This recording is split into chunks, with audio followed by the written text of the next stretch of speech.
साथ मैं इस जिम्मेदारी को स्वीकार करता हूं। मैं माननीय प्रधानमंत्री जी और माननीय रक्षा मंत्री जी के प्रति अपना आभार व्यक्त करता हूं, जिन्होंने मुझ पर विश्वास किया और भारतीय सेना का नेतृत्व करने का ये गौरव और उत्तरदायित्व सौंपा। मैं उन वीर सैनिकों को भी अपनी विनम्र श्रद्धांजलि अर्पित करता हूं, जिन्होंने राष्ट्र की सेवा में अपना सर्वोच्च बलिदान दिया। उनका साहस, कर्तव्य निष्ठा और निस्वार्थ समर्पण आने वाली पीढ़ियों को प्रेरित करती रहेगी। भारतीय सेना, जैसे कि आप सब वाकिफ हैं, एक कॉम्बैट रेडी और बैटल हार्डन्ड फोर्स है और युद्ध क्षेत्र की हर चुनौती का सामना करने के लिए सदैव तैयार और सक्षम है। इस बदलते सिक्योरिटी एनवायरनमेंट की चुनौतियों का सामना करने के लिए हमें सेना के मॉडर्नाइजेशन यानी कि आधुनिकीकरण को नए उत्साह और दृढ़ संकल्प के साथ आगे बढ़ाना होगा। हमारा उद्देश्य एक ऐसी technology enabled future ready army का निर्माण करना है जो हर तरीके से सशक्त हो और मल्टी डोमेन में ऑपरेट करने के लिए सक्षम हो। इन सभी उद्देश्यों को मद्देनजर रखते हुए और माननीय रक्षा मंत्री द्वारा डेकेड ऑफ ट्रांसफॉर्मेशन के अंतर्गत दिए गए मार्गदर्शन से प्रेरणा लेते हुए मैंने अपने फोकस एरियाज निर्धारित किए हैं। I have put them together in an acronym called विजय। विजय का प्रत्येक लेटर व अक्षर मेरी प्राथमिकताओं को दर्शाता है और इनका मैं संक्षेप में विवरण करूंगा। सबसे पहला letter V for vigilance and readiness, अर्थात सतर्कता व तैयारी।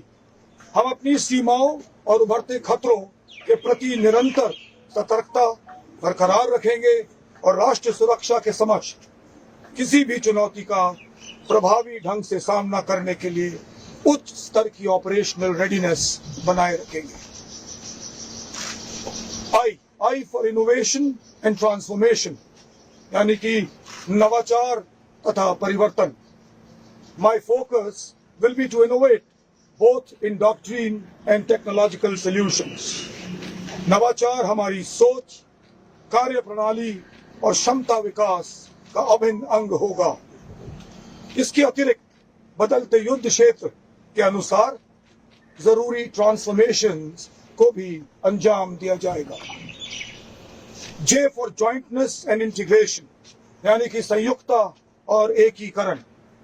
भारतीय सेना की ऑपरेशनल इफेक्टिवनेस को बढ़ाने के लिए हम वायु सेना और नौसेना के साथ सिनर्जी यानी पूर्ण रूप से तालमेल व समन्वय बनाए रखेंगे। मुझे इस बात का पूरा एहसास है कि राष्ट्रीय सुरक्षा केवल सैन्य शक्ति तक ही सीमित नहीं है, बल्कि मिलिट्री सिविल फ्यूजन और होल ऑफ नेशन अप्रोच के तहत सभी संगठित प्रयास का विषय है।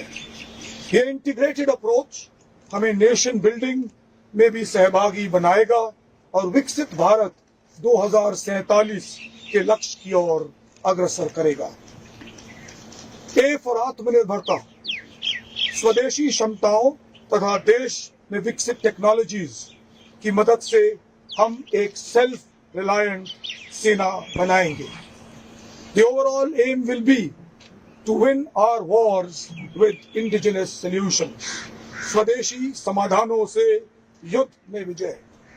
और आखिर में वाई फॉर योद्धा फर्स्ट।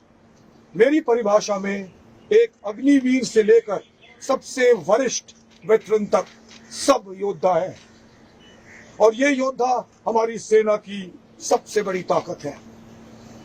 हमारे सैनिकों का टेक्नोलॉजिकल थ्रेशोल्ड और ट्रेनिंग के स्तर को और मजबूत करना मेरी मुख्य प्राथमिकता होगी।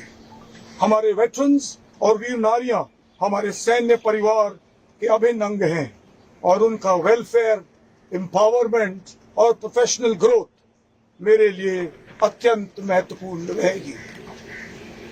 आज इस अवसर पर मैं जनरल उपेंद्र द्विवेदी और अपने सभी भूतपूर्व आर्मी चीफ्स को भी नमन करता हूं, जिनकी दूरदृष्टि और नेतृत्व ने भारतीय सेना को एक सशक्त, सुदृढ़ और विश्वसनीय फोर्स के रूप में स्थापित किया है। इस मौके पर मैं देश के प्रत्येक नागरिक को भी आश्वस्त करता हूं कि भारतीय सेना देश की सॉवरेनिटी, टेरिटोरियल इंटेग्रिटी और राष्ट्र हितों की रक्षा के लिए हर प्रकार से तैयार है और हमेशा रहेगी। अंत में मेरा ये मानना है कि माननीय प्रधानमंत्री जी द्वारा सेनाओं के लिए दिया गया मूल मंत्र, जिसका नाम जय यानी कि जॉइंटनेस, आत्मनिर्भरता और इनोवेशन, मेरी प्राथमिकताओं जिसका मैंने विवरण किया, उस एक्रोनिम विजय की बुनियाद है और हमें पूर्ण रूप से हमेशा सफलता दिलाएगी। अतः मेरा आदर्श वाक्य होगा, जय से विजय। जय हिंद और जय भारत। धन्यवाद, आप सब इधर आए, बहुत बहुत मेहरबानी। और इसी साथ मिलकर फौज के साथ आप लोग सब काम करते रहिए। थैंक यू और जय हिंद। एक बार फिर जय हिंद। आज भारतीय सेना के 31वें थल सेना अध्यक्ष का पदभार ग्रहण करना मेरे लिए गर्व और विनम्रता का क्षण है। ड्यूटी, ऑनर और नेशन फर्स्ट के आदर्शों के प्रति अपनी अटूट प्रतिबद्धता के साथ मैं इस जिम्मेदारी को स्वीकार करता हूं। मैं माननीय प्रधानमंत्री जी और माननीय रक्षा मंत्री जी के प्रति अपना आभार व्यक्त करता हूं, जिन्होंने मुझ पर विश्वास किया और भारतीय सेना का नेतृत्व करने का ये गौरव और उत्तरदायित्व सौंपा। मैं उन वीर सैनिकों को भी अपनी विनम्र श्रद्धांजलि अर्पित करता हूं, जिन्होंने राष्ट्र की सेवा में अपना सर्वोच्च बलिदान दिया। उनका साहस, कर्तव्य निष्ठा और निस्वार्थ समर्पण आने वाली पीढ़ियों को प्रेरित करती रहेगी। भारतीय सेना, जैसे कि आप सब वाकिफ हैं, एक कॉम्बैट रेडी और बैटल हार्डन फोर्स है और युद्ध क्षेत्र की हर चुनौती का सामना करने के लिए सदैव तैयार और सक्षम है। इस बदलते सिक्योरिटी एनवायरनमेंट की चुनौतियों का सामना करने के लिए हमें सेना के मॉडर्नाइजेशन यानी कि आधुनिकीकरण को नए उत्साह और दृढ़ संकल्प के साथ आगे बढ़ाना होगा। हमारा उद्देश्य एक ऐसी technology enabled future ready army का निर्माण करना है जो हर तरीके से सशक्त हो और मल्टी डोमेन में ऑपरेट करने के लिए सक्षम हो।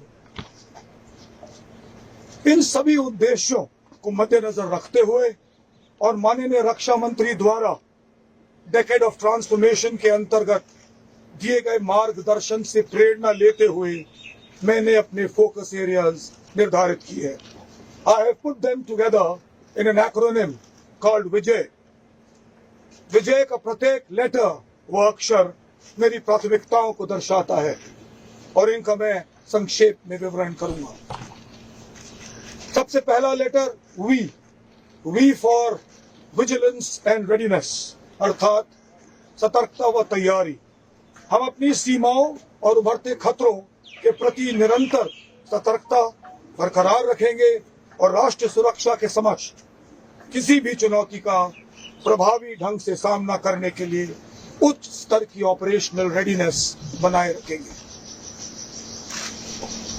आई फॉर इनोवेशन एंड ट्रांसफॉर्मेशन, यानी कि नवाचार तथा परिवर्तन। My focus will be to innovate both in doctrine and technological solutions. नवाचार हमारी सोच, कार्य प्रणाली और क्षमता विकास का अभिन्न अंग होगा। इसके अतिरिक्त बदलते युद्ध क्षेत्र के अनुसार जरूरी ट्रांसफॉर्मेशंस को भी अंजाम दिया जाएगा। J for jointness and integration, यानी कि संयुक्ता और एकीकरण। भारतीय सेना की ऑपरेशनल इफेक्टिवनेस को बढ़ाने के लिए हम वायु सेना और नौसेना के साथ सिनर्जी यानी पूर्ण रूप से तालमेल व समन्वय बनाए रखेंगे। मुझे इस बात का पूरा एहसास है कि राष्ट्रीय सुरक्षा केवल सैन्य शक्ति तक ही सीमित नहीं है, बल्कि मिलिट्री सिविल फ्यूजन और होल ऑफ नेशन अप्रोच के तहत सभी संगठित प्रयास का विषय है। ये इंटीग्रेटेड अप्रोच हमें नेशन बिल्डिंग में भी सहभागी बनाएगा और विकसित भारत 2047 के लक्ष्य की ओर अग्रसर करेगा।